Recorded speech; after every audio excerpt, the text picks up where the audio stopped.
ये विशेष अध्याय है जिसमें बताया गया है कि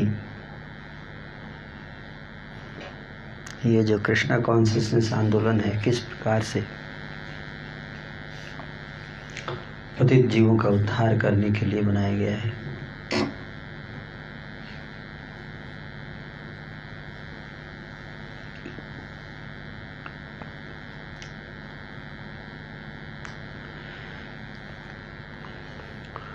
जय जय महाप्रभु श्री गौरा सुंदर। जय जय महाप्रभु श्री गौरा सुंदर। जय नित्यानंद सर्वसेव्य कलेवरा। जय नित्यानंद सर्वसेव्य कलेवरा। ते नवदीपे प्रभु विश्वम्भरा। नमस्ते नवदीपे प्रभु विश्वम्भरा। क्रीड़ा करे नहीं सर्वनयन गोचरा। क्रीड़ा करे नहीं सर्वनयन गोचरा। लोके देखे पूर्वे जेन निमाई पंडिता। लोके देखे पूर्वे जेन निमाई पंडिता। अतिरिक्त आर किछु न देखे चरिता। अतिरिक्त आर किछु न देखे चरिता। जखन प्रविष्ट है सेवा केरा मेले। जखन प्रविष्ट होया सेवा केरा मेले। तखन भाषेन से मत कुतूहले। तखन भाषेन से मत कुतूहले। जार जेन भाग्य तेन ताहारे देखारे। जार जेन भाग्य तेन ताहारे देखारे। हईरे हईले सब अपना लुकाए। बाहिर होइले सब अपना लुकाए। एक दिन अचंभित हैला हे नमति। एक दिन अचंभित हैला हे नमति। आज्ञा कैल नित्यानंद हरिदास प्रति। आज्ञा कैला नित्यानंद हरिदास प्रति। सुन सुन नित्यानंद सुन हरिदास। सुन सुन नित्यानंद सुन हरिदास। सर्वत्र आमार आज्ञा कर प्रकाश। सर्वत्र आमार आज्ञा कर प्रकाश। प्रति घरे घरे गिया कर भिक्षा। प्रति घरे घरे गिया कर भिक्षा। बोल कृष्ण भज कृष्ण कर कृष्ण शिक्षा। बोल कृष्ण कर कृष्ण शिक्षा।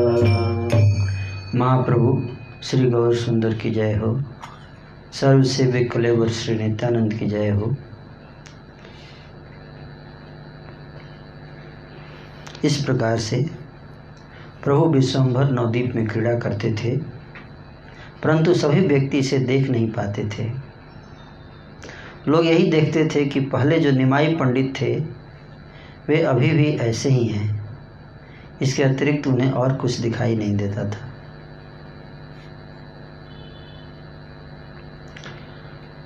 गौर सुंदर जब सेवकों के बीच में प्रविष्ट होते थे तब उनके साथ मिलकर भांति आनंद में विभोर रहते थे। जिसका जैसा भाग्य था उसको वैसा ही रूप दिखाते थे, परंतु बाहर आ जाने पर वे अपने को छिपा लेते थे। मतलब कि जब अपने घनिष्ठ भक्तों के साथ श्री चैतन्य महाप्रभु रहते थे तो अपनी भगवत्ता को प्रकाशित करते थे। किसी को कोई रूप दिखा दिया, किसी को कोई रूप दिखा दिया, लेकिन जब पब्लिक में जब बीच में आते थे सबके तो बिल्कुल जैसे बाहर जैसे निमाई पंडित था, जैसे बिल्कुल वैसे, है ना। क्योंकि हर व्यक्ति समझ नहीं सकता ना, ईर्ष्या करेंगे लोग, जिस सबके भाग्य में नहीं होता है ना। तो जिसका जैसा भाग्य था उसको वैसा ही रूप दिखाते थे चैतन्य महाप्रभु। एक दिन महाप्रभु की अचानक कुछ एक शिक्षा हुई और उन्होंने नित्यानंद तथा हरिदास को एक आज्ञा प्रदान किया। श्री चैतन्य महाप्रभु की इच्छा हुई, है ना। क्या इच्छा हुई सुनिए। नित्यानंद प्रभु और हरिदास ठाकुर दोनों से कहते हैं, क्या करें? सुनो सुनो नित्यानंद, सुनो हरिदास, सभी जगह मेरे आदेश का प्रचार करो। क्या आदेश का प्रचार कीजिए। तो पूछे कि क्या आदेश है आपका, क्या बताऊंगा जाकर, सबके घर जाकर क्या बताएंगे? तो कहते हैं कि हर एक के घर में जाओ और सबसे ये भिक्षा मांगो। क्या मांगो? भिक्षा। इसलिए चैतन्य महाप्रभु के शिष्य जो हैं वो सब क्या है? भिक्षुक, बेगर। क्या है? भिक्षुक, भिक्षा मांगने वाले। क्या भिक्षा मांगना है हमें? कृष्ण का नाम कहिए, कृष्ण का भजन कीजिए और कृष्ण के बारे में शिक्षा प्राप्त कीजिए। कहे कि घर घर जाइए और सबके सामने हाथ जोड़कर सबसे विनती कीजिए, क्या या आप लोग कृष्ण का नाम लीजिए, कृष्ण का भजन कीजिए, कृष्ण की शिक्षा का प्रचार कीजिए। कहते हैं इसके अतिरिक्त और कुछ भी मत कहना, उन्हें बोलने भी मत देना। अगर वो कुछ बोलना चाहें तो बोलने मत देना, हैं। दिन के उपरांत आकर मुझे समाचार दिया करो, रिपोर्ट, कि कितने लोग ने कहा कि हाँ हम करेंगे, हैं। रिपोर्टिंग होना चाहिए ना, डेली एंड में रिपोर्ट करना है कि आपने आज क्या क्या किया, कितने लोगों को हरे कृष्णा करवाया।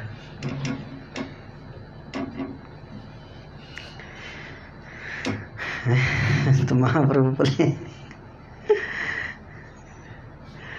करे कि लास्ट में हर दिन के अंत में आकर क्या करना है? रिपोर्ट देना है। और तुम लोगों को भिक्षा मांगने करने पर जो लोग इसे ग्रहण नहीं करेंगे, बोलेंगे नहीं मैं नहीं करूँगा हरे कृष्णा, चाहे कुछ भी हो जाए, तो उन सबको मैं हाथ में चक्र लेकर काट डालूंगा। महाप्रभु करें चक्र लेकर काट डालूंगा।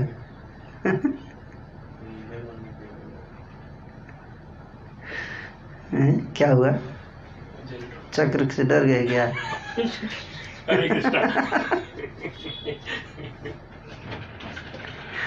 मुझे लगा चक्र की बात से कुछ टेंशन हो गया।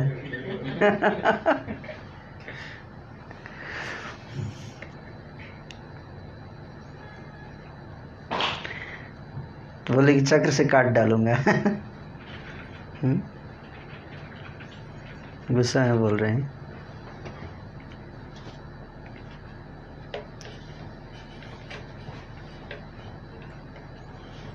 भगवान बड़े दयालु हैं, बट कभी कभी क्रोध में ऐसा बोलते हैं। प्रभु की आज्ञा सुनकर सभी वैष्णव मंडली हंसने लगी, जैसे आप लोग हंसे ना उसी तरह से सब लोग हंसने लगे। क्यों हंसने लगे बताइए?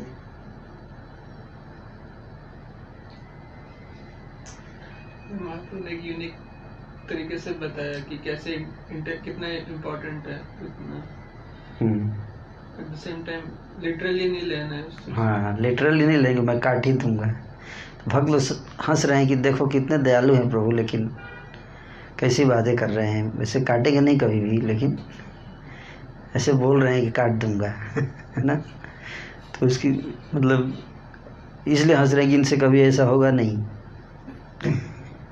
ये काटने वाले आदमी है नहीं ये अब बोल रहे काट दूंगा, है ना। करुणा अवतारम, क्या करुणा के अवतार हैं चैतन्य महाप्रभु। प्रभु की आज्ञा सुनकर सभी वैष्णव मंडली हंसने लगी। फिर भी ऐसी शक्ति भला किसमें है जो प्रभु की आज्ञा का उल्लंघन करे।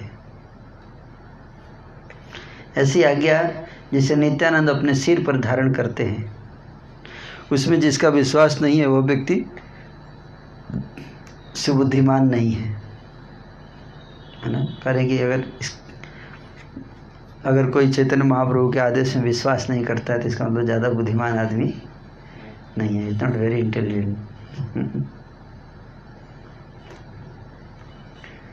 जो अद्वैत प्रभु की सेवा करता है परंतु चैतन्य को नहीं मानता, उसका अद्वैत अच्छे प्रकार से विध्वंस कर देते हैं। कोई अद्वैत आचार्य की सेवा कर रहा है लेकिन चैतन्य महाप्रभु का अपमान कर रहा है, उनको नहीं मानता है, तो उसको कौन विध्वंस करेंगे? अद्वैत आचार्य, है ना। विध्वंस का मतलब उसका मटेरियल लाइफ चौपट कर देंगे, मटेरियल डिजायर्स खत्म कर देंगे। गौर सुंदर की आज्ञा सिरोधार्य करके नित्यानंद और हरिदास उसी क्षण चल पड़े। भगवान की आज्ञा मिली। क्या आज्ञा मिली बताइए?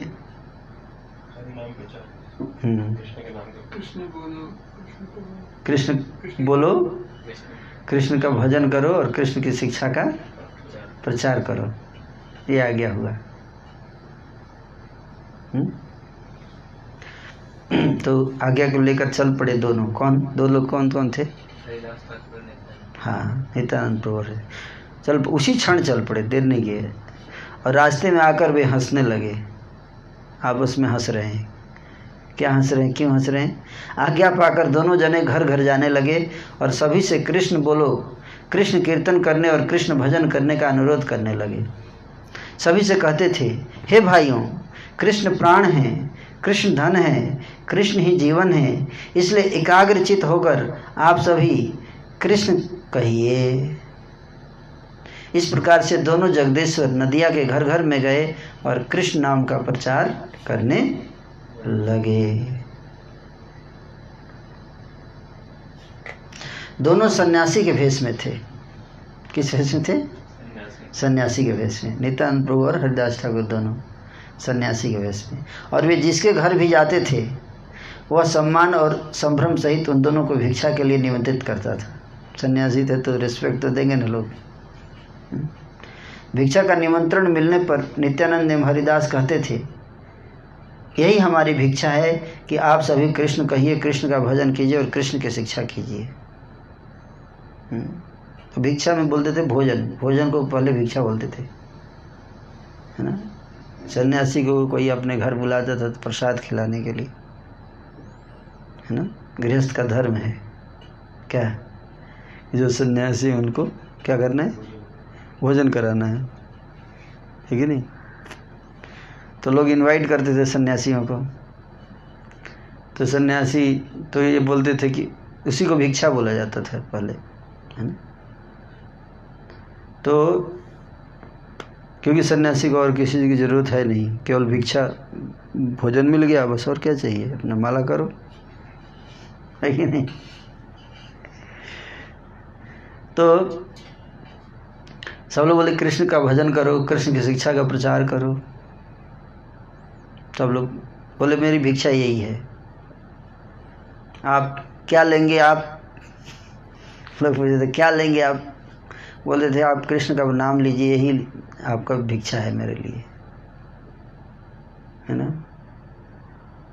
चैंटिंग कीजिए, अगर आप हमारे लिए कुछ करना चाहते हैं तो क्या कीजिए, चैंटिंग कीजिए, ऐसे बोलते थे।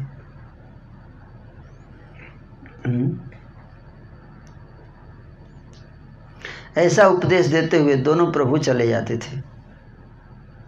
जो सज्जन थे उन्हें इससे बहुत आनंद मिलता था, अच्छा लगता था कि भाई देखो कितने अच्छे लोग हैं, हमें अच्छी बात बता रहे हैं। दोनों के मुंह से अपरूप बातें सुनकर विभिन्न जन विभिन्न भाव में सुखों के साथ विभिन्न प्रकार की बातें करते थे। कोई संतोष और प्रसन्नता के साथ कहता था हाँ हाँ करेंगे करेंगे, हम करेंगे, माला करेंगे।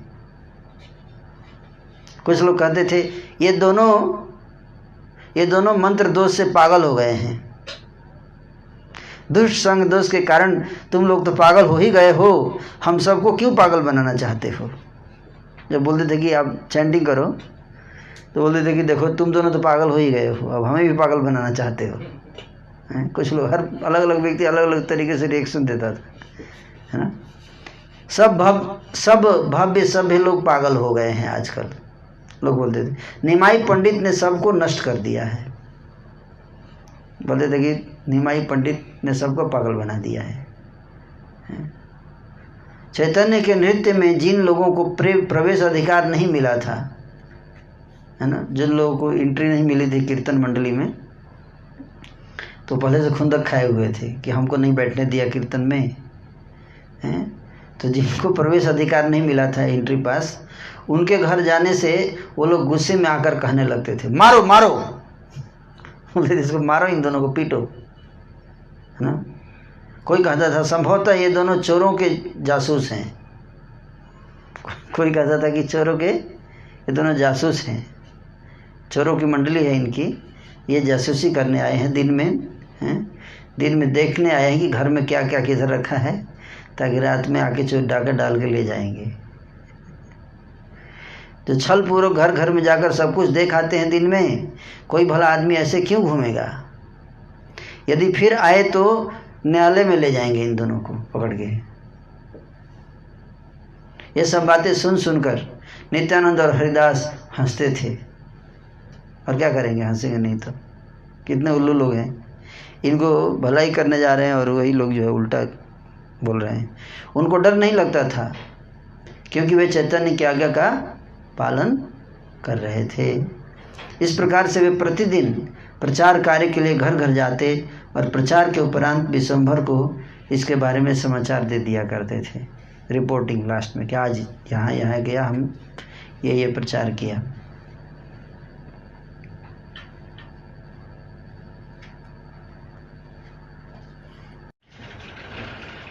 ओके, तो इस प्रकार से नित्यानंद प्रभु और हरिदास ठाकुर प्रतिदिन जाते हैं प्रचार करने।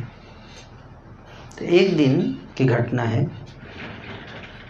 रास्ते में उन्होंने महादस्यु प्राय, दस्यु मतलब डाकू, गुंडा टाइप का आदमी, तो महागुंडा, महादस्यु मतलब भयंकर गुंडे थे दोनों।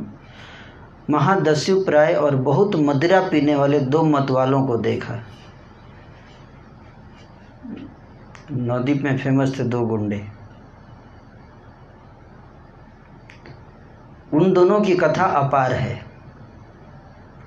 उनका जो क्राइम का जो स्टोरी है, उसका कितना क्राइम किया हम दोनों ने, उसको गिनती नहीं किया जा सकता, इतने क्राइम किए थे दोनों।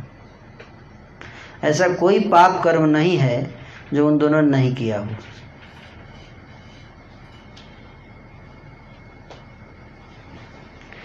ब्राह्मण होकर भी वे हर समय मद्यपान गोमांस भक्षण, डाका, चोरी और दूसरों के घर में आग लगाने जैसा कुकृत्य करते रहते थे। कोतवाल का बुलावा वे नहीं सुनते थे। अगर कोतवाल बुलाता था उनको कि चलो तुमने क्राइम किया है, तो सुनते नहीं थे, पीट देते थे, पुलिस को ही पीट देते थे दोनों।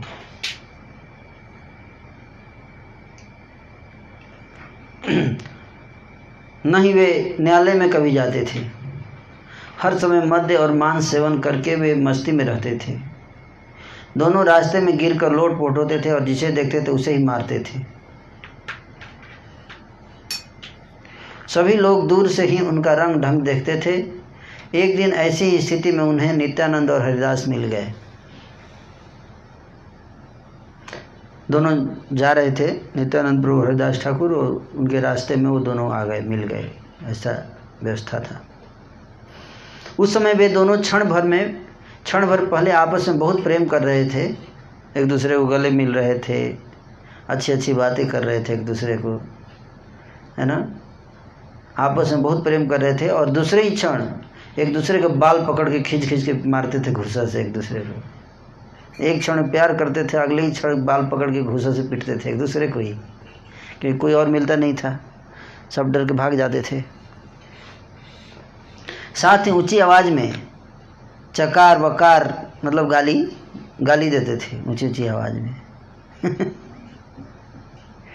इन दोनों ने नदिया की ब्राह्मण जाति का नाश कर दिया था। मतलब कहने का बहुत बदमाश थे। कभी कभी मदिरा पान के विक्षेप में वे दोनों किसी को आश्वासनपूर्ण वचन भी प्रदान करते थे। कोई पी लेते तो किसी को बढ़िया बात भी बोलते थे, है ना। तो उन दोनों के शरीर से सभी पापों का जन्म हुआ, परंतु एक पाप नहीं किया था उन्होंने कभी। कौन सा है? हाँ, किसी वैष्णव की निंदा नहीं किए थे आज तक। किसी वैष्णव लोगों को मारते पिटे, लेकिन साधु संतों के प्रति कभी कोई अपराध नहीं किया था। ये उनका एक अच्छा गुण था अभी तक अकाउंट में। दिन रात दोनों मद्यपों के साथ मज़े में रहते थे, इसलिए वैष्णव निंदा का अवसर ही उन्हें नहीं मिलता था। वैष्णव के पास जाएंगे, बैठेंगे, तब तो वैष्णव के प्रति कुछ निंदा करेंगे, अपराध करेंगे, तो कभी टाइम ही नहीं मिलता था। इतने बिजी रहते थे शराब पीने में। शराब पीने में ये फ़ायदा है, लेकिन कम से कम संतों के साथ करने का अवसर नहीं मिलता है, तो संतों के प्रति अपराध नहीं होता। जिस सभा में वैष्णवों की निंदा मात्र होती है, वह सभा सर्वधर्म संपन्न होने पर भी नाश को प्राप्त होती है। सन्यासी सभा में यदि निंदा कर्म होता है, तब सभा मद्यप की सभा से भी अधिक अधार्मिक मानी जाती है। अगर कोई सन्यासियों की सभा है और वहाँ पे सन्यासी लोग बैठकर क्या कर रहे हैं? निंदा कर रहे हैं, है ना, निंदा कर रहे हैं, तो कहते कि वो सन्यासियों की सभा शराबियों की सभा से भी ज़्यादा अधार्मिक है। अगर सन्यासी लोग क्या कर रहे हैं? निंदा कर रहे हैं। सारे सन्यासी जो सुन रहे ध्यान लें। सन्यासी सुन रहे हैं, कुछ मेरा शब्द नहीं है, वृंदावन दास ठाकुर जी कहते हैं कि अगर आप किसी की निंदा करते हो सन्यास आश्रम में आकर, कोई भी, तो क्या है ये? शराबियों की सभा से ज़्यादा अधार्मिक माने जाएंगे सन्यासियों की सभा। कितना सीरियस पॉइंट है। मतलब जानबूझ के, गलती से अगर हो जाए तो अलग बात है, उसको सुधार लेना चाहिए, पर जानबूझ के अगर निंदा कर रहे हैं तब उसकी बात कहा है। मद्यप का तो कभी उद्धार हो सकता है। मद्यप मतलब जो शराब पीता है उसको मद्यप बोल रहे हैं। करें कि मद्यप का तो कभी उद्धार हो सकता है, परंतु दूसरों की निंदा करने वालों को कभी भी अच्छी गति मिलने की संभावना नहीं है। जो दूसरों की निंदा करता है और जो दोनों करते हैं, उसका तो कोई चांस ही नहीं है। शराबी पीता और निंदा भी करता है। जगाई मधाई जो दोनों बदमाश थे, तो ये दोनों शराब पीते थे लेकिन कभी निंदा नहीं करते थे। शास्त्रों का अध्ययन करते हुए भी किसी की बुद्धि नष्ट हो जाती है। कई बार लोग शास्त्र पढ़ते हैं तो उसकी बुद्धि भी नष्ट हो जाती है। बुद्धि का नाश होने के कारण वे नित्यानंद की निंदा करते हैं, इससे उनका सर्वनाश हो जाता है। दोनों जगाई मधाई एक दूसरे को मुक्का मार रहे थे और गाली दे रहे थे। ऐसा होता है। जैसे हिरण्याक्ष था, उसका वर्णन आता है श्रीमद् भागवत में। 2 भाई थे, हिरण्याक्ष और हिरण्यकशिपु। तो हिरण्यकशिपु तो राजा बन गया, बड़ा भाई था, लेकिन हिरण्याक्ष छोटा भाई था, लेकिन बड़ा दोनों में प्रेम था। तो हिरण्याक्ष जो था वो उसको ड्यूटी दिया था हिरण्यकशिपु कि तुम जाओ, मैं तो राज गद्दी पे बैठा हूँ, में जाकर सबको हराओ, जीतो, सब लोग जितने लोग हैं सबको जीत लो। तो अलग अलग जाता था। तो इतना पावरफुल था हिरण्याक्ष कि जहाँ जाता था लोग पहले से ही सरेंडर कर देते थे। जिसके राज्य में भी जाता था, जितने राक्षस थे सब सरेंडर कर दिए, जितने देवता थे सब सरेंडर कर दिए। कोई लड़ने के लिए तैयार ही नहीं होता था, है ना। तो एक दिन वो गया वरुण के पास, है ना, वरुण देव जो जल के देवता हैं, वरुण देव के पास जाके उनके चरणों में गिर पड़ा। हिरण्याक्ष जाके चरण में शिक्षे सीधे साक्षात दंडोत प्रणाम, ऐसे चरणों में गिर पड़ा। तो वरुण देव बोले कि ये तो बड़ बदमाश आदमी चरण में क्यों गिर रहा है। तो वो उठ के ऐसा हाथ जोड़ के गिड़गिड़ाते हुए बोला, सर मेरे से युद्ध करो प्लीज़, मेरे हाथ में खुजली हो रही है, कोई लड़ ही नहीं रहा है मेरे से, प्लीज़ आप मेरे से युद्ध कीजिए, आप मेरे ऊपर दया कीजिए, मेरे से लड़ाई कीजिए। ऐसे भी लोग होते हैं संसार में। 4-5 दिन अगर लड़ाई ना हो किसी से तो उनका मन जो है विचलित होने लगता है।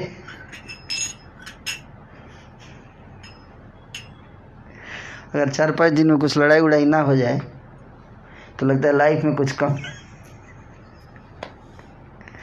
कमी है, आज लगता है कुछ खाया नहीं है हमने।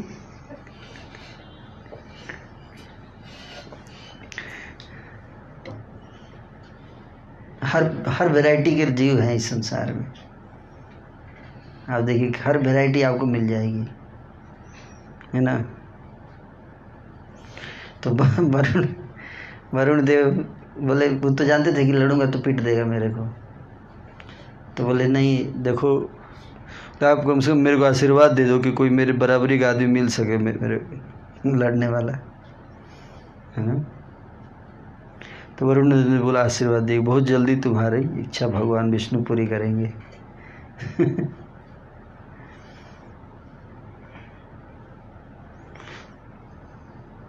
तो उसी तरह से दोनों थे जगाई मधाई कि चाहते थे, कोई लड़ना आता नहीं था तो क्या करे, हाथ में खुजली हो रही है तो एक दूसरे को ही मारते थे। चल तू मार मेरे को, मैं तेरे को मारता हूँ।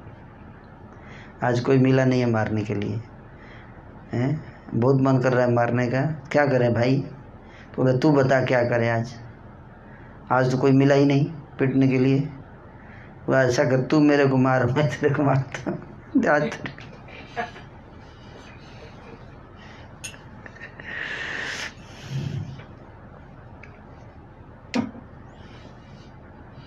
नित्यानंद हरिदास ने दूर से देखा कि दोनों एक दूसरे को क्या कर रहे हैं, मार रहे हैं। नित्यानंद प्रभु ने लोगों से पूछा, ये दोनों कौन सी जाति के हैं और उनकी ऐसी मति कैसे हो गई। लोगों ने बताया, हे गोसाई, ये दोनों ब्राह्मण हैं, दोनों के पिता माता दिव्य प्रकृति के हैं, दोनों महाकुल में उत्पन्न हुए हैं। नदिया में इन दोनों के वंश परंपरा से कभी आधा तिल मात्र भी दोष दिखाई नहीं दिया है। जिस घर के हैं, जिस खानदान के हैं, उसमें आज तक किसी ने कोई क्राइम तो छोड़ दीजिए, कोई दोष भी नहीं दिखा है। लेकिन पता नहीं कैसे उस घर में इन दोनों का जन्म हो गया। ऐसा हो जाता है कभी कभी, है ना। अच्छे घर में राक्षस जन्म ले लेते हैं। जैसे एग्जाम्पल दीजिए,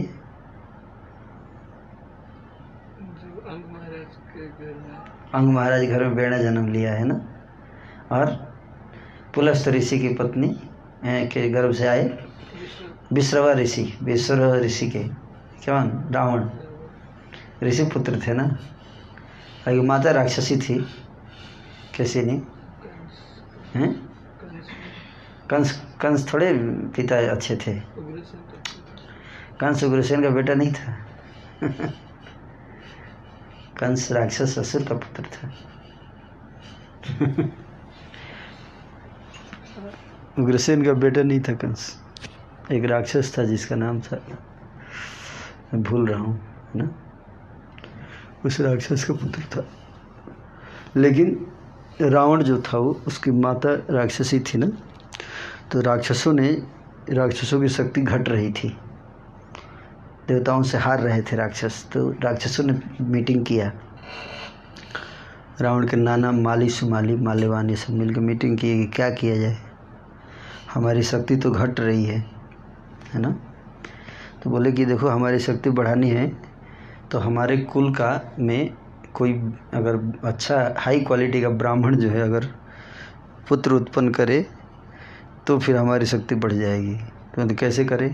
बोला मेरी बेटी है केसिनी, उसको बोलते हैं किसी ऋषि को पटा ले, फिर उसके से विवाह करे और फिर उससे जो है वो अच्छे संतान उत्पन्न करे।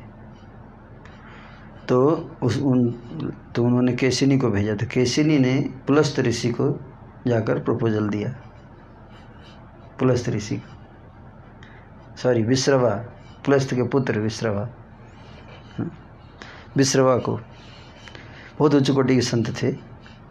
तो विश्रवा जो हैं उनसे विवाह हुआ केसिनी का, और फिर उनसे 3 पुत्र और 1 बेटी जन्म ली, 1 बेटी और, है ना, 3 पुत्र।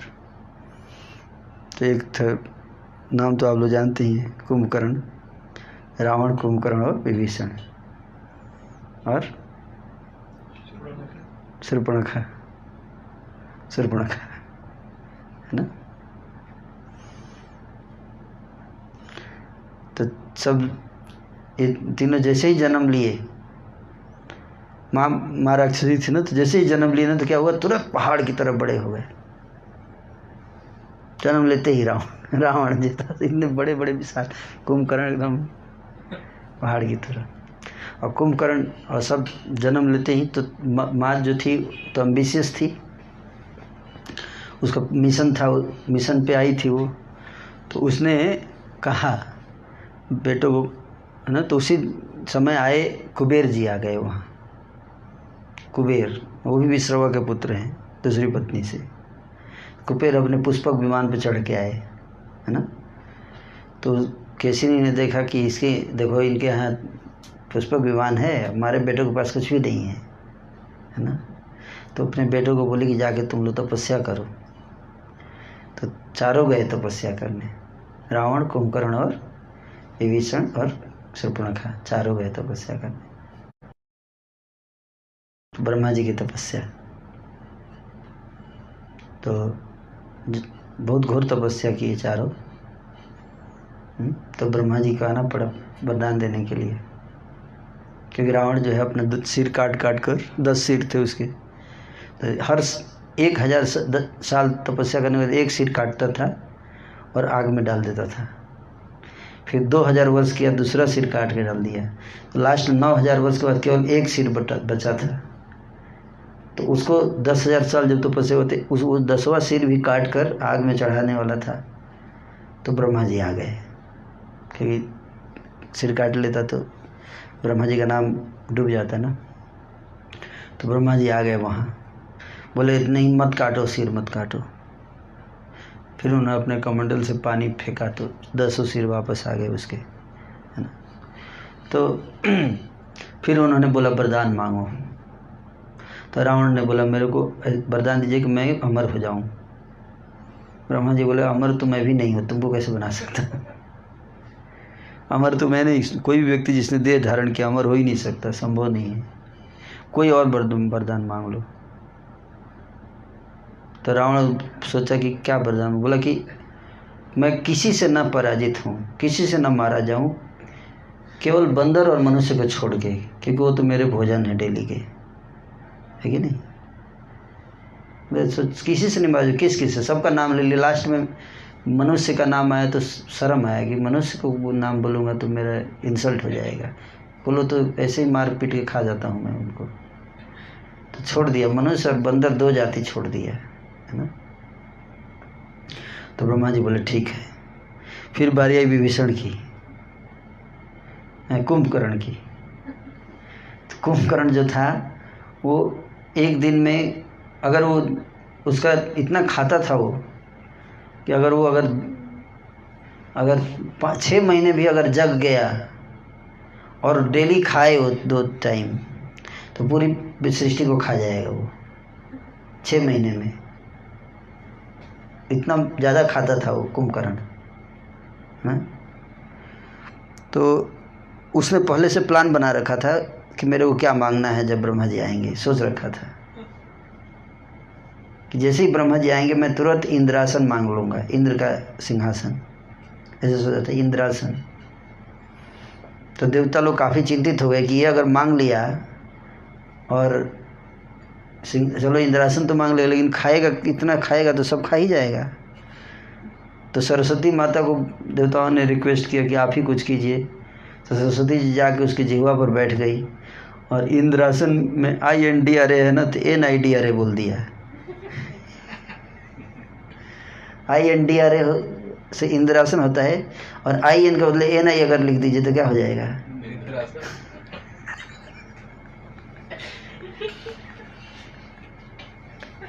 तो उसने इंद्रासन के बदले उसका जीभ फिसल गया और बोल दिया निद्रासन दे दीजिए। ब्रह्मा जी सोचे कि इससे पहले कि चेंज करे तुरंत तथास्तु फटाक से बोल दिए सर।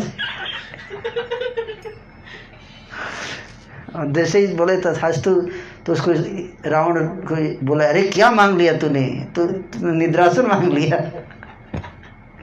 ब्रह्मा जी बोले अब तुम सोते रहोगे, तुमको वरदान दे चुका हूँ कुंभकर्ण, कोई दिक्कत नहीं है। तो रोने लगा कुंभकर्ण, मतलब हे ब्रह्मदेव 10,000 साल तपस्या किया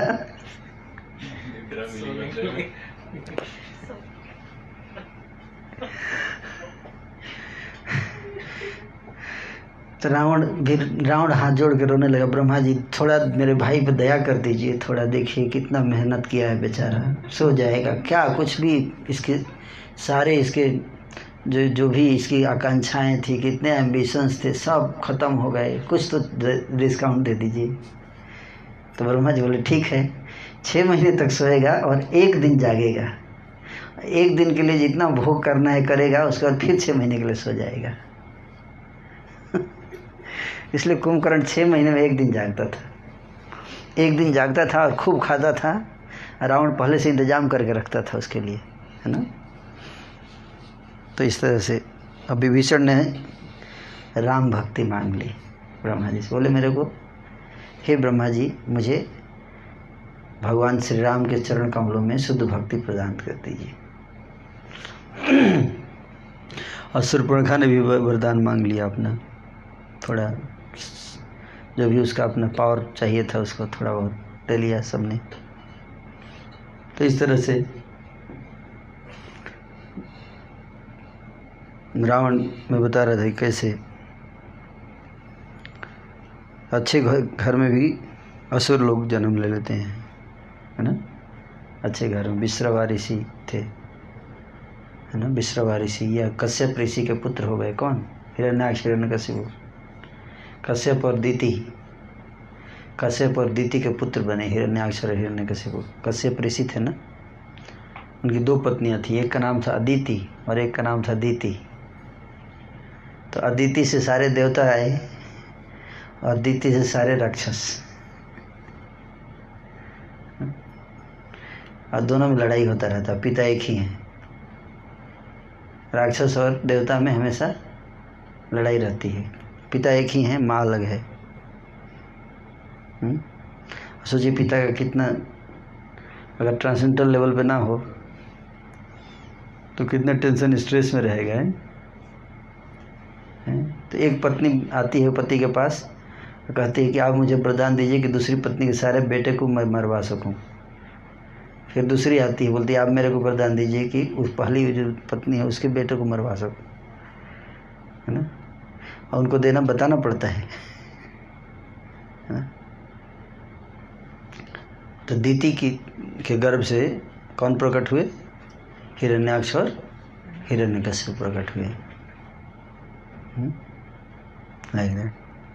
और कभी कभी राक्षस के घर में अच्छा व्यक्ति प्रकट हो जाता है ना, जैसे प्रहलाद महाराज, है ना।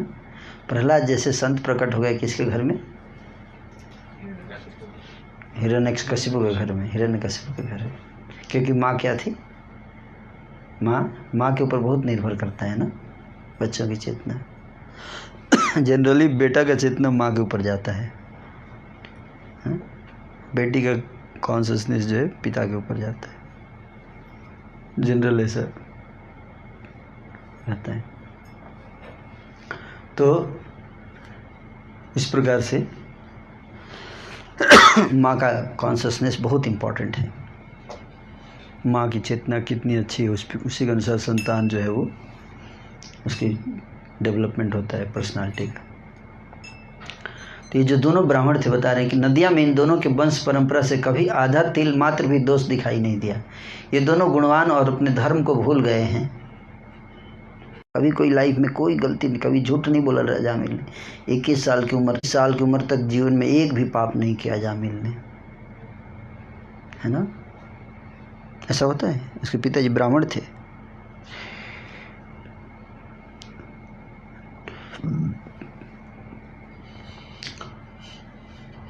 दोनों गुणवान अपने धर्म को भूल गए और जन्म से ही इस प्रकार के पाप के कर्म कर रहे हैं। इन्हें बड़ा ही दुर्जन देखकर गोष्ठी ने इनको त्याग दिया है।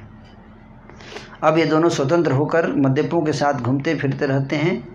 इन दोनों को देखकर सारे नदियावासी डरते हैं। सभी चिंता में रहते हैं कि कहीं उनके घर में आग न लगा दें। अगर कुछ बोलेंगे तो क्या करेंगे? आग लगा देंगे अगले ही दिन। इसलिए उनको देखते ही साइड हो जाते थे। थोड़ा भी ऑफेंस फील करेंगे ना, उनको तो बहाना चाहिए होता है कुछ भी। उनको चाहिए कि आज कोई मिले ना।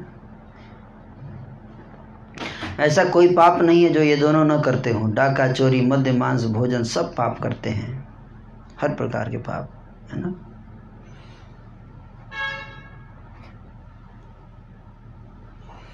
बड़े ही करुण हृदय नित्यानंद यह सब सुनकर, तो लोग बता रहे थे उनके बारे में। जब इन्होंने पूछा कि ये दोनों कौन हैं, ऐसा क्यों कर रहे हैं, इनके माता पिता कौन हैं, तो लोगों ने बताया नित्यानंद प्रभु को कि ऐसा ऐसा है।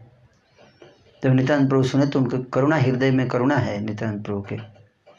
सुनकर सदैव मतलब हृदय में दया आ गया, है ना। उन दोनों के उद्धार के बारे में सोचने लगे। सोचे कैसे उद्धार करना चाहिए, है ना। पातकी का उद्धार करने के लिए ही प्रभु ने अवतार ग्रहण किया है। ऐसे पातकी उन्हें और कहाँ मिलेंगे, है ना। तो चुनते हैं नित्यानंद प्रभु। सबसे पहले किसका उद्धार करें? देखते हैं जो सबसे घटिया पापी होगा उसका उद्धार सबसे पहले करते हैं। ये नित्यानंद प्रभु की कृपा है। जैसे हॉस्पिटल में जो अगर जाएंगे आप तो ज़्यादा सीरियस होगा तो इमरजेंसी में सबसे पहले उसका इलाज होता है कि नहीं। बाकी थोड़ा ज़्यादा देर तक जो बच रह सकते हैं उनको बोलते हैं आप थोड़ा वेट कर लीजिए, है कि नहीं। जिनका ज़्यादा सीरियस है, हटिए आप लोग हटिए, पहले इनको लाइए, है ना। उसी तरह से जगाई मझाई ज़्यादा बड़े पापी थे, इसलिए नित्यानंद प्रभु सबको साइड कर दे, पहले इन्हीं का उद्धार करेंगे जो भी होगा। आत्मगोपन पूर्वक प्रभु अपना प्रकाश कर रहे हैं, इसलिए लोग प्रभु के प्रभाव को नहीं देख पाते हैं, ऊपर से उनका उपहास करते हैं। यदि इन दोनों प्रभु ने अनुग्रह किया तब सारा संसार उनके प्रभाव को देख सकेगा। अनुग्रह तभी मैं नित्यानंद चैतन्य का दास कहलाऊंगा।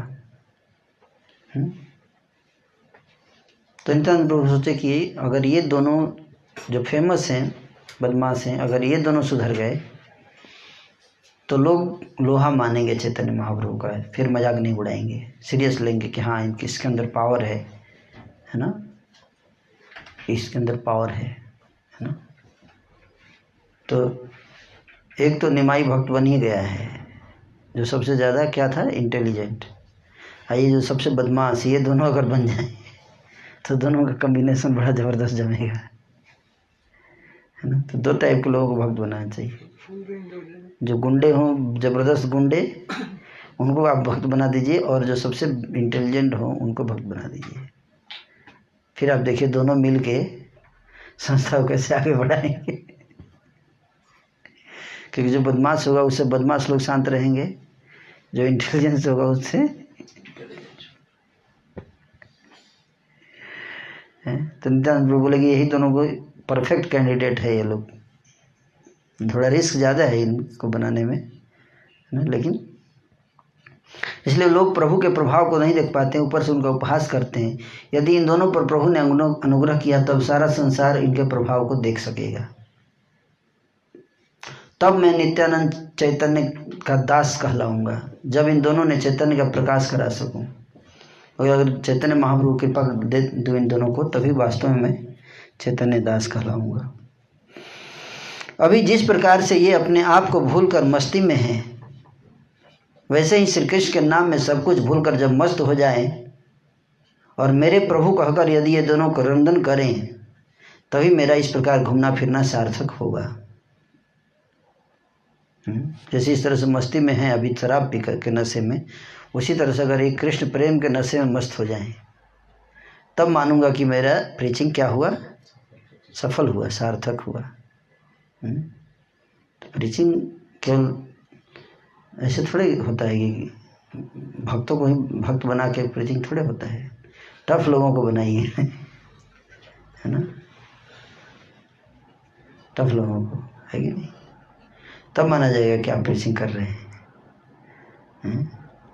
इतना सोचकर नित्यानंद प्रभु हरिदास से बोले, हरिदास दोनों की दुर्गति देखो, ये ब्राह्मण होकर ऐसा दुष्ट व्यवहार करते रहते हैं, यमराज के घर में इन दोनों का निस्तार नहीं होगा। जिन यौनों ने तुम्हें जान से मारना चाहा था, उन सबके लिए भी तुमने मन ही मन भलाई की प्रार्थना की थी कि नहीं हरिदास? तुमको मार रहे थे यवन, फिर भी तुम उसके भलाई के लिए सोच रहे थे कि नहीं? यदि तुम मन से इन दोनों के शुभचिंतक बन जाओ ना, तो इन दोनों का भी उद्धार हो जाएगा। खुद नहीं बोल रहे हैं, नित्यानंद ठाकुर को तैयार कर रहे हैं। दोनों आदमी गए हैं तो इसलिए असिस्टेंट प्रीचर से कंसल्ट करके डिसीजन लेना चाहिए, है कि नहीं? अगर आप प्रीचिंग में जा रहे हो, ये नहीं कि आप कुछ भी डिसीजन ले लीजिए और जूनियर डिवोटी को बोलिए तुमको फॉलो करना ही है। तो हरिदास ठाकुर को बोल रहे हैं कि आप तो बड़े दयालु हो, आप कृपा करो थोड़ा इनके ऊपर, है ना। आपको तो जो पीटता है उसके ऊपर भी आप कृपा कर देते हो, हैं? तुम्हारा संकल्प अगर तुम मन में ठान लो कि इनको भक्त बनाना है हरिदास, तो चैतन्य महाप्रभु तुम्हारी इच्छा कभी टाल नहीं सकते, कभी व्यर्थ नहीं होने देंगे। यह तत्व की बात प्रभु ने अपने आप कही है। ऐसा करो कि सारा संसार यह देखे कि चैतन्य ने इस प्रकार इन दोनों का उद्धार किया है। पुराण में जैसे अजामिल का उद्धार के बारे में वर्णन किया गया है, उसी प्रकार की एक और घटना को अब ये तीनों भुवन साक्षात रूप से देखे। सेकेंड अजामिल उद्धार। तो इस प्रकार से कौन बोले? नित्यानंद प्रभु बोले हरिदास ठाकुर को। नित्यानंद तत्व के बारे में हरिदास भली भांति जानते थे। उनका अभिप्राय सुनकर हरिदास समझ गए कि उन दोनों का बोले, सुनिए महाशय, आपकी जो इच्छा है वही प्रभु की भी इच्छा है। मुझसे अपना स्वरूप छिपा कर रखना पशु से स्वरूप छिपा कर रखने के बराबर है। बारंबार आप मुझे इस प्रकार से शिक्षा देते हैं। यह सुनकर नित्यानंद प्रभु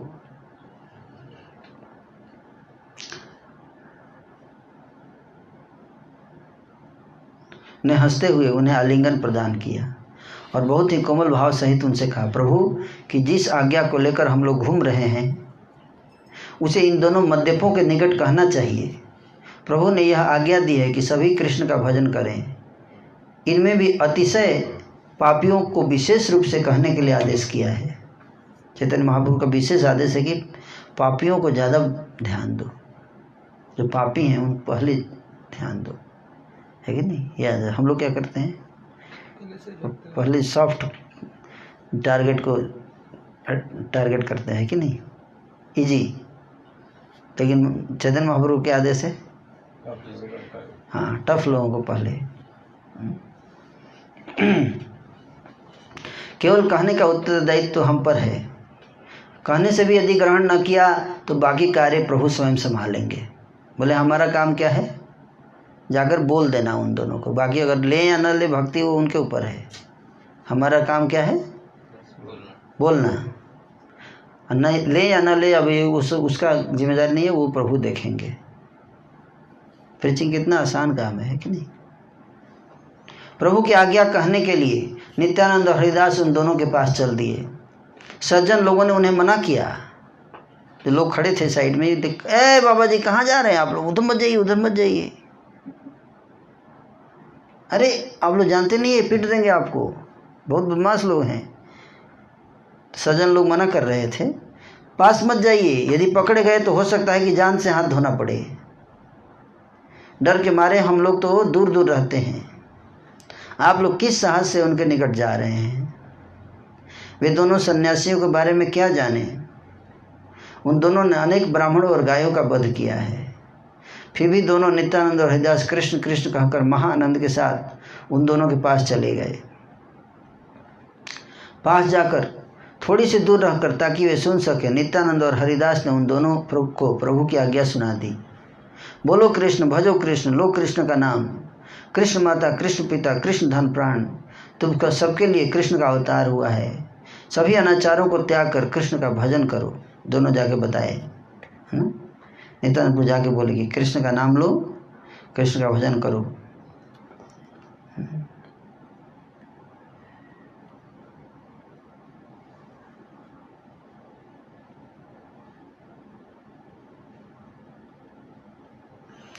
कृष्ण का भजन करो।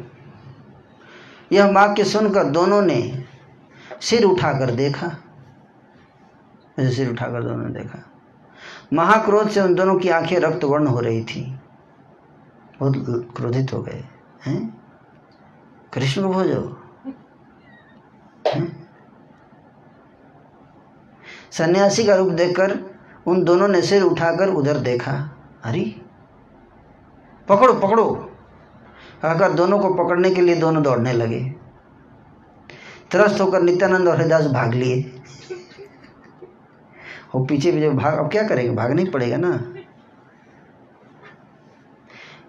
और दोनों दसों भी ठहरो ठहरो कहते उनके पीछे दौड़ने लगे। तर्जन गर्दन करते हुए दस्यु पीछा कर रहे थे और महाभय से भयभीत होकर दोनों प्रभु भाग रहे थे।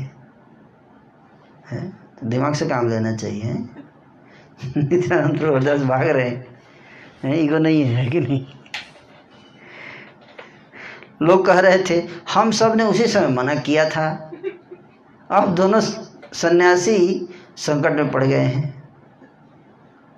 दिमाग से काम लेना चाहिए, है कि नहीं तो मॉब लिंचिंग कर देंगे लोग।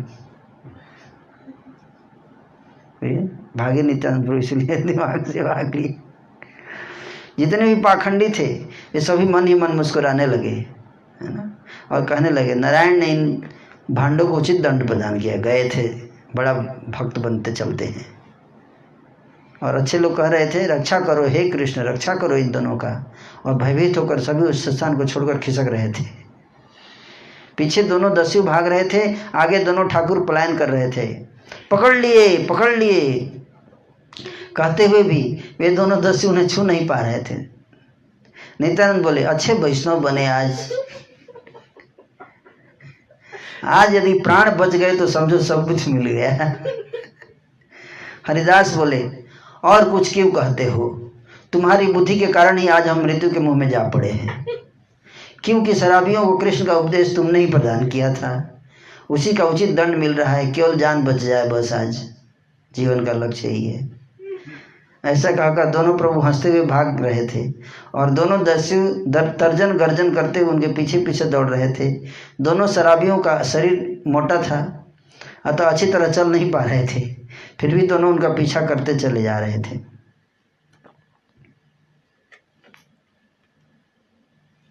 दोनों दस्यु बोले अरे भाई कहाँ जाओगे, जगाई मझाई से आज कैसे बच पाओगे, क्या तुम नहीं जानते हो कि यहाँ जगाई मझाई रहते हैं, थोड़ा रुको और पलट कर देखो कि हम तुम्हारे पीछे पीछे आ रहे हैं। इन दोनों के वचनों को सुनकर दोनों प्रभु बोले हे कृष्ण रक्षा करो, हे कृष्ण हे गोविंद रक्षा करो, ऐसा कहने लगे।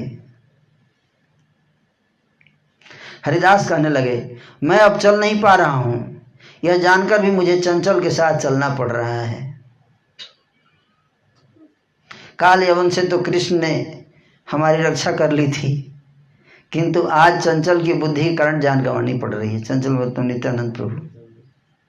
नित्यानंद बोले, मैं तो चंचल नहीं हूं, जरा सोचकर देखो, तुम्हारे प्रभु ही प्रेम से विह्वल हो रहे हैं। गौरांग महाप्रभु ब्राह्मण होकर ऐसी आज्ञा करते हैं जैसे कोई राजा है।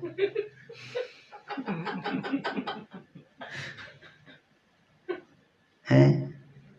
उनके कहने पर ही हम घर घर जा रहे हैं। उनकी जैसी आज्ञा है वैसी कभी कहीं नहीं सुनी गई कि घर घर जाके लोगों को बताओ भगवान के बारे में। ऐसे थोड़ी आज्ञा होती है, हैं? आज्ञा लोग हमको चोर ढोंगी के सिवा और कुछ नहीं कहते हैं, उनकी आज्ञा मानने वैसा फल। अपने प्रभु का दोष तुम नहीं जान रहे हो, मेरे को इशारा ब्लेम दे रहे हो। फिर हम दोनों ने मिलकर ही उनसे कहा था, तुम भी तो साथ में थे, अब पल्ला झाड़ रहे हो, मेरे पे दोष डाल रहे हो, सारा दोष मेरा ही है। तुम भी तो साथ में थे कृपा करने में, और दोष का भागीदार मैं अकेला हो गया। इस प्रकार की आनंद कलह उन दोनों के बीच में हो रही थी, और दोनों को व्याकुल चित्त देखकर दोनों दस्यु उनके पीछे पीछे भाग रहे थे। भागते भागते दोनों प्रभु अपने ठाकुर के भवन में आ गए। उधर मद्यपान के विक्षेप में उन्मत्त दोनों दस्यु भी द्रुत गति से उनके पीछे पीछे चले आ रहे हैं।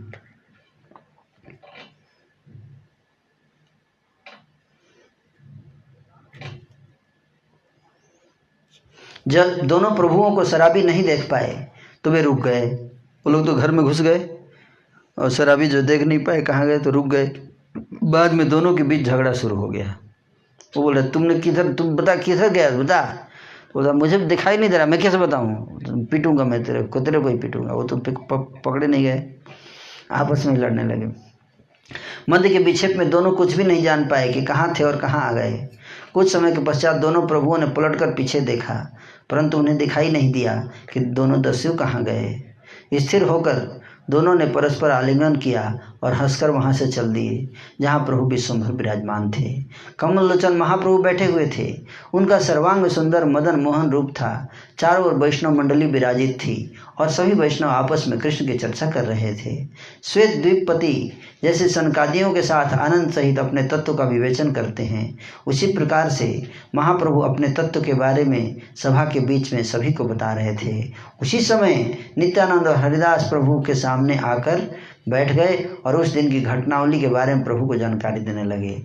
बोलने लगे, आज हम दोनों ने एक अपूर्व अनोखी बात को देखा। दो परम मद्यपाई जो ब्राह्मण कहलाते हैं, उनको जैसे ही हमने कृष्ण नाम बोलने को कहा, इसके फलस्वरूप उन दोनों ने बहुत दूर तक हमारा पीछा किया। यह तो हमारा भाग्य है कि हमारी जान बच गई।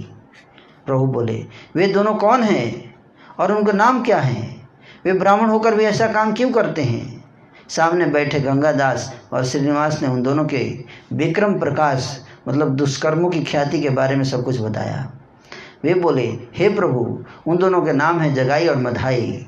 दोनों अच्छे ब्राह्मण घराने के हैं। उन दोनों का यही जन्म हुआ है। संग दोष के कारण उन दोनों की मति ऐसी विकृत हो गई है, जन्म से ही मदिरा पान के अतिरिक्त अन्य विषय में उन दोनों की दिलचस्पी नहीं है। नदिया के सभी लोग उनसे डरते हैं। ऐसा कोई नहीं है जिसके घर में उन दोनों ने चोरी न की हो। उन दोनों के पाप कर्मों की कोई सीमा नहीं है। हे गोसाई, आप सब कुछ देखते और जानते भी हैं।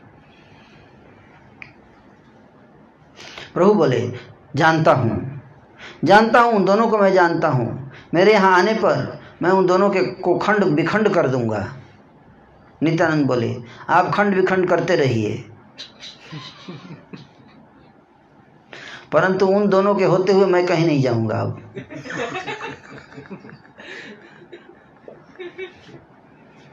मजाक कर रहे हैं है ना? अरे आप खंड विखंड करते रहिए, लेकिन मैं अब आज से नहीं जाने वाला हूँ प्रीचिंग में। किस बात पर आपकी इतने वही है? पहले तो आप इन दोनों से गोविंद कहलवा लीजिए, है ना? पहले गोविंद बुलवा लीजिए, फिर खंड विखंड कीजिएगा। धार्मिक व्यक्ति तो अपने स्वभाव के अनुसार ही कृष्ण नाम का उच्चारण किया करते हैं, परंतु ये दोनों विकर्म के अतिरिक्त और कुछ नहीं जानते हैं। यदि आप इन दोनों को भक्ति दान देकर इनका उद्धार कर दें, तब आपका पातकी पावन नाम सार्थक हो जाएगा। खंड खंड करेंगे, उन्हें खंड खंड मत कीजिए, हैं? इनको क्या कीजिए? उद्धार कीजिए। मेरे उद्धार में आपकी जितनी महिमा है, उससे भी अधिक महिमा इन दोनों के उद्धार में है। बोले आपने मेरा तो उद्धार किया, नित्यानंद बोले, लेकिन उसमें आपकी इतनी महिमा नहीं है, और इन दोनों का उद्धार कर दे तो ज़्यादा आपकी महिमा बढ़ेगी। विश्वम्भर ने हंसकर कहा, जिस क्षण उनको तुम्हारा दर्शन मिला नित्यानंद, उसी क्षण उन दोनों का उद्धार हो गया। विशेष रूप से तुम उन दोनों का इतना मंगल चिंतन कर रहे हो, इसे अल्प समय में ही कृष्ण उन दोनों का मंगल करेंगे। श्री मुख के वचन सुनकर तब भागवत गण हरि हरि बोलकर जय ध्वनि करने लगे। हृदय से सभी मान गए कि उन दोनों का उद्धार हो गया। इधर हरिदास अद्वैत के साथ बात करने में लग गए। प्रभु मुझे चंचल नित्यानंद के साथ भेजते हैं। हरिदास ठाकुर बोले, प्रभु मुझे चंचल नित्यानंद के साथ भेजते हैं, पर मैं कहीं और रहता हूँ और वह कहीं और। वर्षा के समय गंगा के जल में मगरमच्छ रहते हैं, वे तैरते हुए उन मगरमच्छों को पकड़ने के लिए जल कूद जाते हैं। मैं तट पर खड़े होकर हाय हाय पुकारता रहता हूँ, परंतु वे गंगा में बहते रहते हैं। यदि कभी बालक को देखकर तट पर आ भी जाते हैं तो उस बच्चे को खदेड़ते हुए मारने के लिए दौड़ते हैं। कोई बच्चे को अगर देखते हैं तो बाहर आ जाते हैं, फिर उसको पीटने के लिए दौड़ते हैं। इस पर उस बच्चे के पिता माता हाथ में लाठी लेकर आ जाते हैं। किसी के बेटे को आप मारेंगे तो थोड़े छोड़ेगा। अब मैं उनके चरण पकड़कर उन्हें वापस भेजता हूँ। कभी किसी ग्वाले का घी और दही लेकर वे भाग जाते हैं, और वे ग्वाले मुझे पकड़कर मारना चाहते हैं। नित्यानंद ऐसे कर्म करते हैं जो युक्तिपूर्ण नहीं होते हैं, लॉजिकल नहीं है ये। कुमारी कन्या को देखकर कहते हैं मुझसे विवाह कीजिए। कोई कुमारी कन्या जा रही होती है रास्ते में, उसको रोक बोलते मेरे से विवाह कीजिए। सांड की पीठ पर बैठकर अपने आप को महेश बतलाते हैं, और दूसरे की गाय का दूध दोहन करके पी जाते हैं। मैं उन्हें समझाना चाहूँ तो वे आपको गाली देते हैं और कहते हैं कि तेरा द्वैत मेरा क्या करेगा।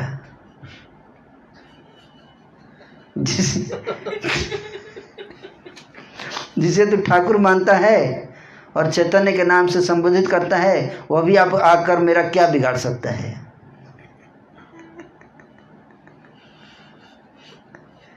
इन सब बातों के बारे में मैं ठाकुर को कुछ नहीं बताता हूँ, और आज तो दैव योग से ही हमारी जान बच गई है। दो बड़े शराबी रास्ते में पड़े हुए थे, उन दोनों के निकट जाकर वे उनके कृष्ण उपदेश करने लगे। महाक्रोध में भरकर वे दोनों हमें मारने के लिए भागे। आपकी कृपा के कारण हमारे जीवन की रक्षा हुई है। यह सब सुनकर हंसते हुए अद्वैत बोले, इसमें कोई विचित्र बात नहीं है। एक शराबी के साथ दूसरे होता है, तीन मत वाले एक साथ रहें, यही तो उचित है ना।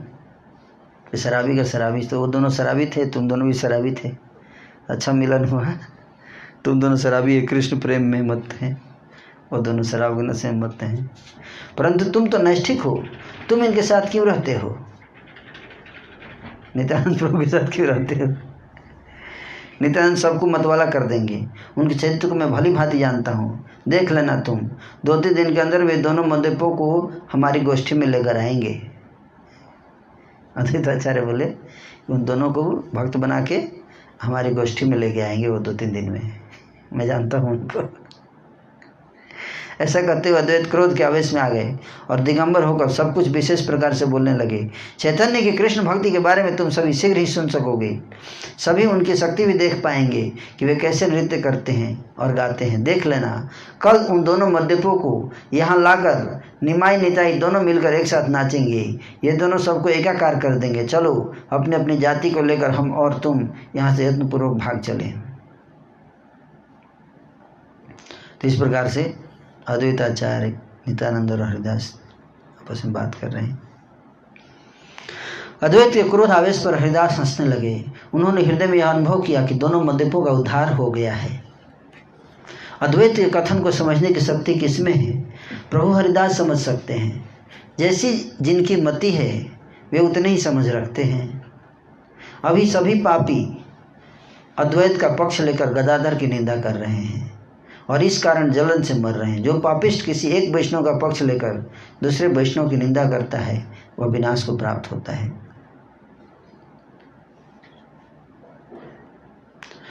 तो वे दोनों मद्यप हर स्थान पर घूमते घूमते उस घाट पर आ गए। किस घाट पर? जहां महाप्रभु गंगा स्नान किया करते थे।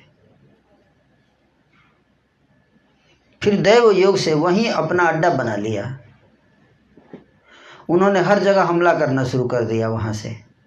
यह देखकर बड़े छोटे धनी दरिद्र सभी के मन में शंका उत्पन्न हो गई। रात को कोई भी गंगा स्नान के लिए नहीं जाता था।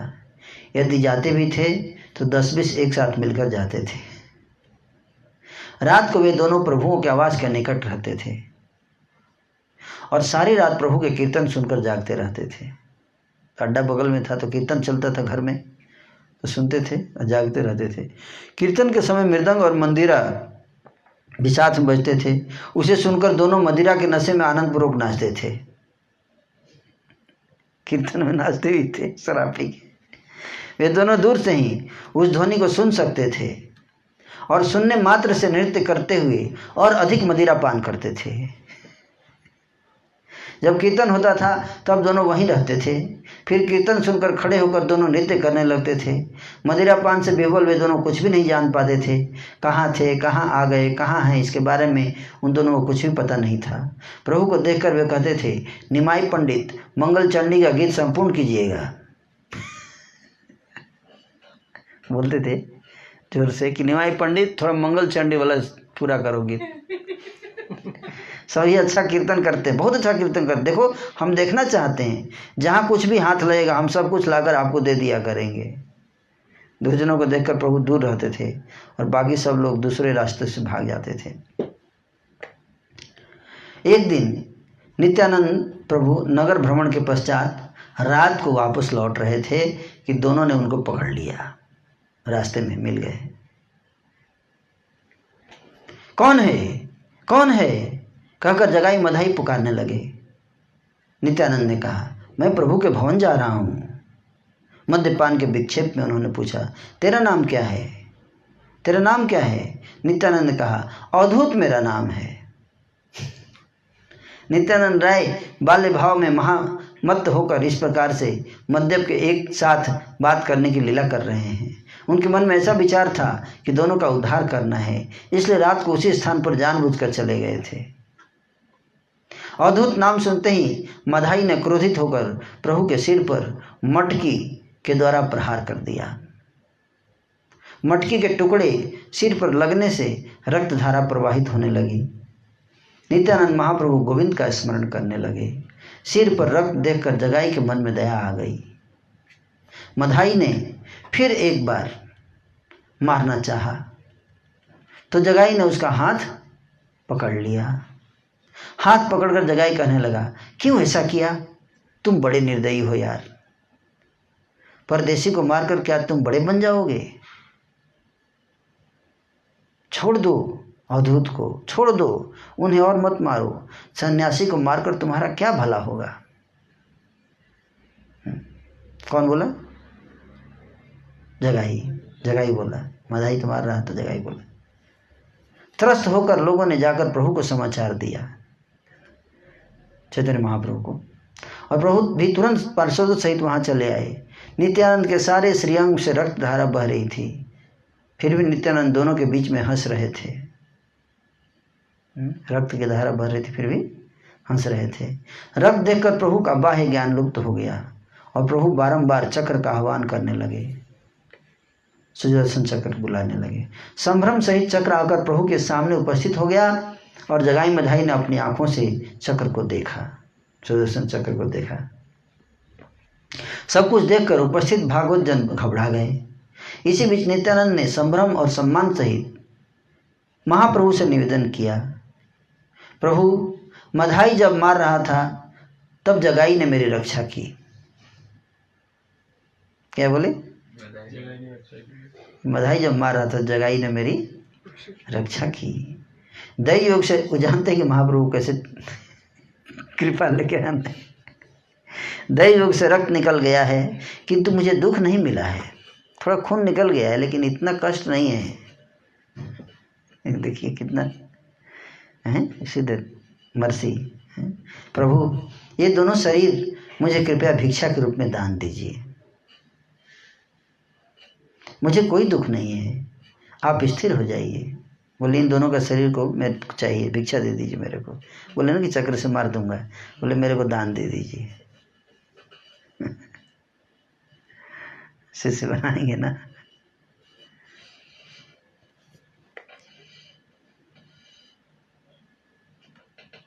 जगाई ने रक्षा की। ऐसा वचन सुनते ही चैतन्य महाप्रभु ने प्रसन्न होकर जगाई को गले से लगा लिया। प्रभु ने जगाई से कहा, कृष्ण की कृपा तुझे मिल जाए, नित्यानंद की रक्षा करके तूने मुझे खरीद लिया है। क्या बोले? जगाई को दिए गए वरदान को सुनकर सभी वैष्णव मंडली ने जय जय बोलकर हृदय ध्वनि की। प्रभु ने जब कहा कि प्रेम भक्ति मिल जाए तभी जगाई प्रेम से मूर्छित हो गया। हरि बोल। प्रभु ने कहा, जगाई उठकर मुझे देखो, सचमुच हमने तुमको प्रेम भक्ति का दान दिया है। जगाई ने विश्वंभर को चतुर्भुज रूप में शंख चक्र गदा पद्म सहित दर्शन किए। देखकर जगाई मूर्छित होकर गिर पड़ा और चैतन्य गोसाई ने उसके छाती पर श्री चरण की स्थापना कर दी। लक्ष्मी देवी के जीवन स्वरूप उस चरण धन को पाकर जगाई ने उसे ऐसे पकड़ लिया जैसे वह कोई अमूल्य रत्न हो।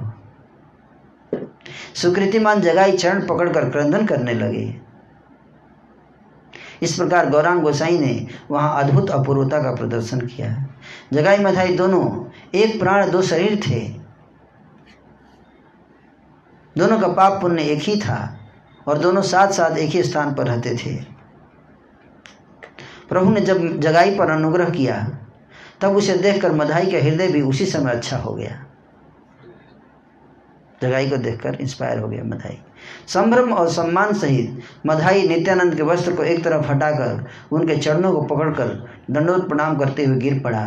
मधाई कहने लगा, प्रभु दोनों ने एक साथ मिलकर पाप किया है, अब अनुग्रह को दो भाग में क्यों बांटते हो? पाप साथ में किए, अनुग्रह को दो भाग में क्यों साथ में दे दीजिए। मुझ पर भी अनुग्रह कीजिए ताकि मैं भी आपका नाम ले सकूं। आपके सिवाय मेरा उद्धार करने वाला और कोई नहीं है।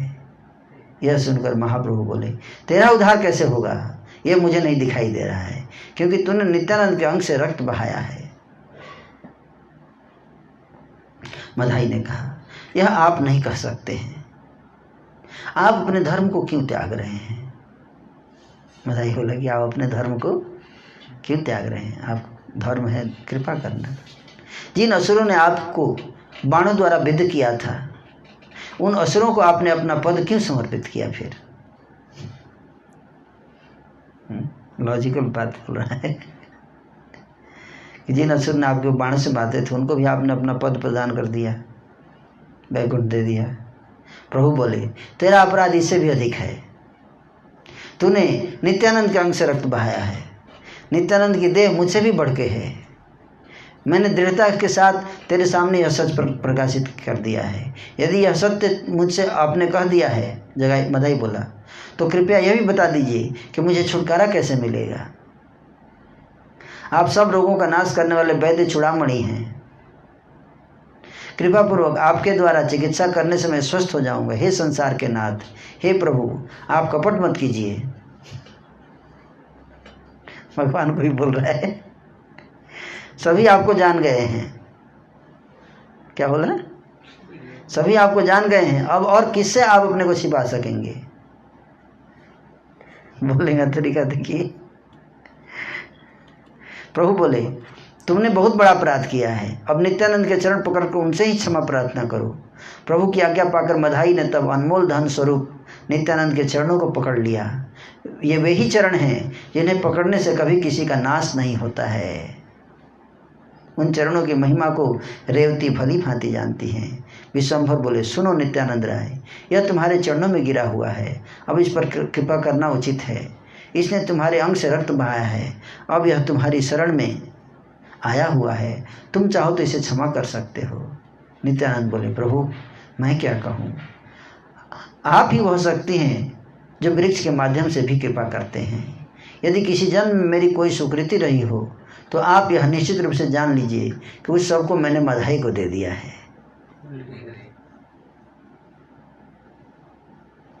इसने जो मेरा अपराध किया है उसमें इसका कोई उत्तरदायित्व तो नहीं है।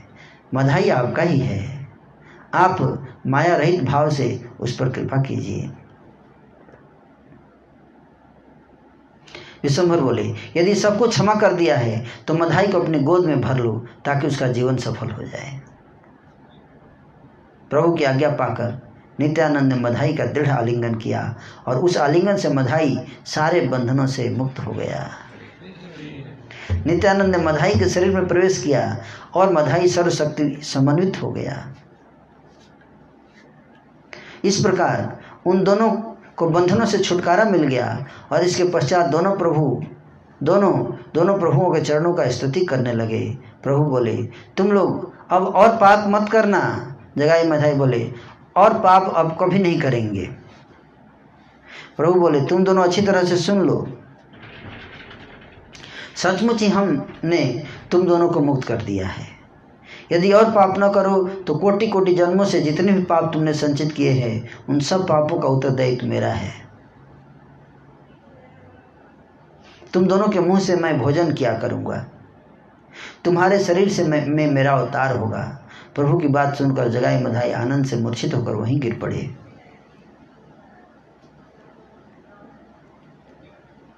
मोह मुक्त हुए दोनों ब्राह्मणों को आनंद सागर में डूबते हुए देखकर प्रभु विश्वम्भर ने यह आज्ञा प्रदान की। प्रभु ने कहा, इन दोनों को उठाकर मेरे घर ले चलो, इन दोनों के साथ कीर्तन करेंगे। ब्रह्मा के लिए भी दुर्लभ वस्तु आज हम इन दोनों को देंगे। जगत में इन दोनों को उत्तम बनाएंगे। इन दोनों का स्पर्श हो जाने पर जो गंगा स्नान करते रहे हैं वे ही अब इन दोनों को गंगा के समान पवित्र मानेंगे। इससे पहले जो भी इनका स्पर्श करते थे वो सोचते थे कि अब गंगा स्नान करके ही शुद्ध होंगे, लेकिन महाप्रभु बोल रहे हैं कि अब अगर कोई इनका स्पर्श करेगा तो गंगा स्नान के बराबर होगा। नित्यानंद की प्रतिज्ञा व्यर्थ नहीं होती है। निश्चित रूप से जान लेना चाहिए कि यह सब कुछ नित्यानंद की इच्छा से ही हुआ है। सभी वैष्णव ने जगाई मधाई को साथ में लेकर प्रभु के भवन के अभ्यंतर में प्रवेश किया। प्रभु के साथ आप्तगण भक्तजनों ने भवन के अभ्यंतर में प्रवेश किया और इसके बाद दरवाज़ा बंद हो गया। अब किसी में यह शक्ति नहीं थी कि अंदर आ जाए। महाप्रभु विश्वम्भर आकर सबके सामने विराजमान हुए और नित्यानंद एवं गदाधर उनकी दो दिशाओं में शोभायमान हो गए। महापात्र राज अद्वैत सामने बैठे और चारों ओर सभी वैष्णव समाज ने अपना अपना आसन ग्रहण किया। इनमें पुंडरीक विद्यानिधि, प्रभु हरिदास, गरुड़, रमाई, श्रीनिवास, गंगादास, बकरेश्वर पंडित, चंद्रशेखराचार्य प्रमुख रूप से वर्तमान थे। ये सब चैतन्य के सभी कार्यों को जानते थे। अनेक महंत भी चैतन्य को घेर कर जगाई मधाई के साथ लिए हुए आनंद सहित विराजमान हो गए। जगाई मधाई दोनों रोमहर्ष, महाअसुर और सारे शरीर में कंप के सहित लोटपोट हो रहे थे। श्री चैतन्य देव के लीलाओं को समझने की शक्ति किसमें है? के तुल्य है। जो इनमें विश्वास करता है उसे कृष्ण मिल जाते हैं और इनमें जिसको संदेह है उसका आधा पतन हो जाता है। जगाई मधाई दोनों जने स्तवन करने लगे। उनके साथ गौरांग सुंदर भी उसे सुन रहे थे।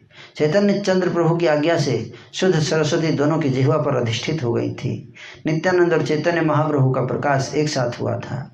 जिनका जैसा प्रकाश तत्व है वह इन दोनों ने देखा और फिर दोनों महा से इस प्रकार से स्तुति करने लगे जिसे सुनने से कृष्ण भक्ति प्राप्त होती है। महाप्रभु श्री विश्वम्भर की जय हो, जय हो, जय हो। विश्वम्भर को धारण करने वाले नित्यानंद की जय हो, जय हो। निज नाम विनोद आचार्य की जय हो। जय हो। चैतन्य के सर्व कार्य स्वरूप नित्यानंद की जय हो, जय हो। जगन्नाथ मिश्र के नंदन की जय हो, जय हो। चैतन्य शरण नित्यानंद की जय हो, जय हो। करुणा सिंधु स्वरूप सचिव पुत्र की जय हो, जय हो। चैतन्य के बंधु नित्यानंद की जय हो, जय हो। राज्य पंडित दोहिता के प्राणेश्वर की जय हो। कृपा में कलेवर स्वरूप नित्यानंद की जय हो। आप जितने भी कर्म किया करते हैं हे प्रभु उन सब कर्मों की जय हो, जय हो। वैष्णव अधिराज नित्यानंद चंद्र की जय हो। शंख चक्र गदा पद्मधारी की जय हो। प्रभु के विग्रह स्वरूप अवधूत वर की जय हो। अद्वैत जीवन गौर चंद्र की जय हो। सहस्रवदन नित्यानंद की जय हो, जय हो। गदाधर के प्राण और मुरारी के ईश्वर की जय हो। हरिदास वासुदेव के प्रिय शंकर की जय हो। विभिन्न अवतारों में आपने जितने भी पापियों का उद्धार किया है वह सब बड़ा अद्भुत है।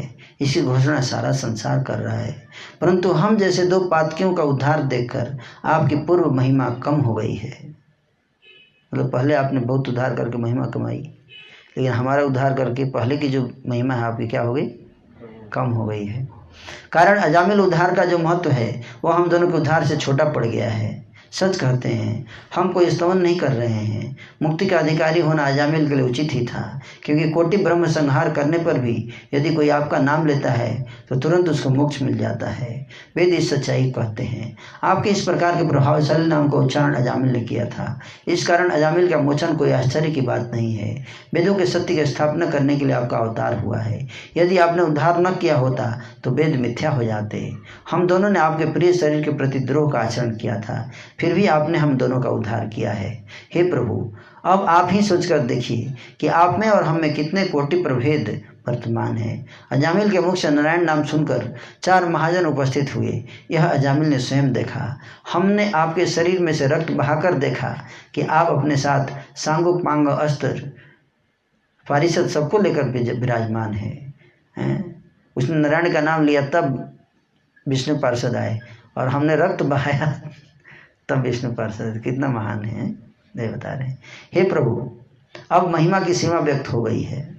अब वेद स्वयं महाबलवंत हो गया है। अब अनंत देव उच्च कंठों से सहस्र मुखों से आपके महिमा का कीर्तन किया करेंगे। आपका गोपनीय गुणग्राम अब प्रकाशित हो गया है। हे प्रभु, निर्लक्ष्य उद्धार, अयोग्य जीव का उद्धार इसे कहते हैं। अयोग्य जीव का उद्धार इसे कहते हैं। यदि आप ये कहें कि कंस आदि दैत्यगणों ने भी द्रोह आचरण करके अंत में मोक्ष को प्राप्त किया था, परंतु आप स्वयं मन में विचार कीजिए, गुप्त भाव से वहाँ कितने सारे उद्देश्य मौजूद थे। कंस में, कुमार ने और भी सारे उद्देश्य थे, लेकिन मेरे में तो कोई उद्देश्य आपको हासिल नहीं हो रहा था। उन राजाओं ने निरंतर आपको देखा था। क्षत्रिय धर्म के अनुसार उन सब ने आपके साथ युद्ध किया था, परंतु डर के मारे हृदय में निरंतर वे आपका ही चिंतन करते रहते थे। तथापि द्रोह पाप से उनको छुटकारा नहीं मिला, और सभी राजा अपने अपने वंश के साथ मारे गए। आपके दर्शन करके उन्होंने तो अपने जीवन का त्याग कर दिया, फिर किस महापुरुष को उनको स्पर्श प्राप्त हो पाया। जो भगवत जन हमारी छाया का स्पर्श होने कारण गंगा में स्नान किया करते थे, वे अब हमें स्पर्श कर रहे हैं। हे प्रभु, सब प्रकार से आपकी यह महिमा महान है। इसे किससे छिपा कर रखेंगे? उसे तो अब सभी अच्छी तरह जान गए हैं। महाभक्त गजराज ने आपका स्तवन किया और आपने उसे एकांत शरण देकर मुक्ति दिला दी। आसुरी पुतना ही केवल दैविक उपमा नहीं है। अघ बक आदि सभी असुरों के प्रति आपकी कृपा की कोई सीमा नहीं है। वे सब अपने अपने शरीरों को त्याग कर दिव्य गति को प्राप्त हुए हैं। बिना वेद इसे देखने की शक्ति किसमें है? इन 2 पातकी शरीरों को का आपने जिस प्रकार से उद्धार किया है, इसे सारा संसार ने साक्षात रूप से देखा है। आपने जितने भी पातकियों का उद्धार किया है, सभी में कुछ न कुछ कारण वर्तमान था, परंतु हम दोनों ब्रह्मदैत्य में कोई भी हेतु नहीं होने पर भी आपने हमारा उद्धार किया है। केवल आपकी करुणा ही इसका कारण है। ऐसा कहते हुए जगाए मधाई रोने लगे। चैतन्य गोसाई ने इस प्रकार की अपूर्व अनोखी लीला का प्रकाशन किया है। हरे कृष्णा।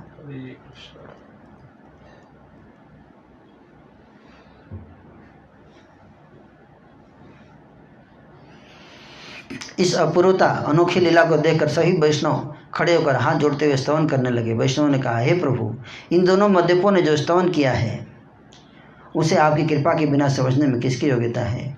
आपकी अचिंत्य शक्ति को कौन जान सकता है? कब किस प्रकार से आप कृपा करेंगे, यह केवल आप ही जानते हैं।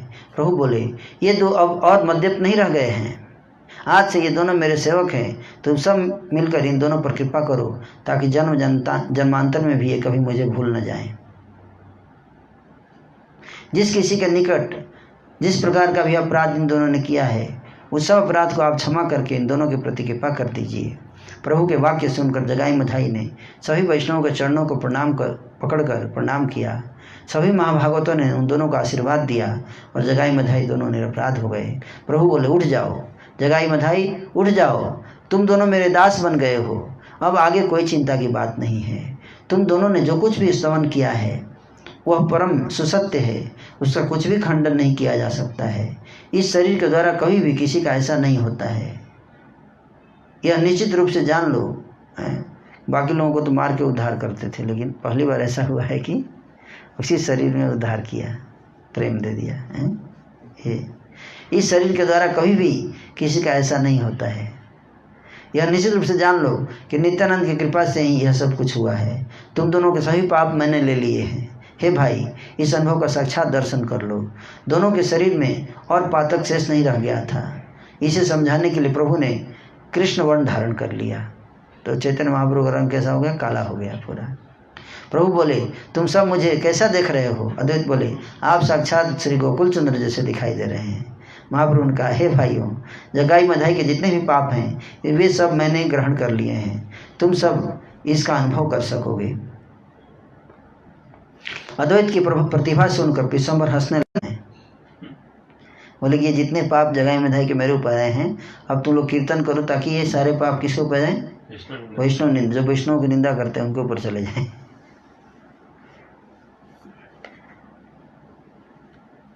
प्रभु के वाक्यों को सुनकर सब में उल्लास छा गया और सभी महा आनंद में कीर्तन करने लगे। प्रभु विश्वम्भर नित्यानंद के साथ नृत्य कर रहे थे और उनको घेर कर सभी वैष्णव आनंद सहित उनके यश का कीर्तन कर रहे थे, जिनके कारण प्रभु का अवतार हुआ था, जिनके कारण जगत का उद्धार हुआ था। वे अद्वैत प्रभु भी नृत्य करने लगे, हाथों में ताली बजा बजा कर सभी कीर्तन कर रहे थे। कुतूहल व सभी नृत्य भी कर रहे थे। महान आनंद विभोर होने के कारण कोई भी प्रभु से भयभीत नहीं था। प्रभु के साथ कितने ही असंख्य बार उनकी धक्कम धक्का हो रही थी। माता घर के भीतर से पुत्र वधू के साथ सब कुछ देख रही थी और देख देख कर आई आनंद सागर में बह रही थी। तो जगाई मधाई उद्धार के बाद जो कीर्तन हुआ था वो कहाँ हुआ था? महाप्रभु घर में। प्रभु के प्रकाश को देखकर सभी परमानंद में निमग्न हो रहे थे। किसी का भी कृष्ण आवेश उल्लास थम नहीं रहा था। जिनके अंगों का स्पर्श करने में लक्ष्मी देवी को भी भय होता है, उन प्रभु के अंग संग में मद्यप नृत्य कर रहे हैं। चैतन्य महाप्रभु ने मद्यपों का तो उद्धार कर दिया, परंतु वैष्णव निंदकों को कुंभीपाक नरक में धकेल दिया। जो वैष्णव की निंदा करते हैं उनका उद्धार नहीं करेंगे। बोल रहे हैं वृंदावनदास ठाकुर कि महाप्रभु ने किसका उद्धार किया? शराबियों का उद्धार कर देते हैं, लेकिन जो वैष्णव की निंदा करते हैं उनका उद्धार नहीं करते हैं। निंदा से धर्म को बढ़ावा नहीं मिलता है, इससे तो केवल पाप प्राप्त होता है। इसलिए कोई भी महाभाग निंदा नहीं करता है। दोनों दस्युओं को दो महाभागवत बनाकर गौरांग श्रीहरि ने अपने निज जनों के साथ नृत्य किया।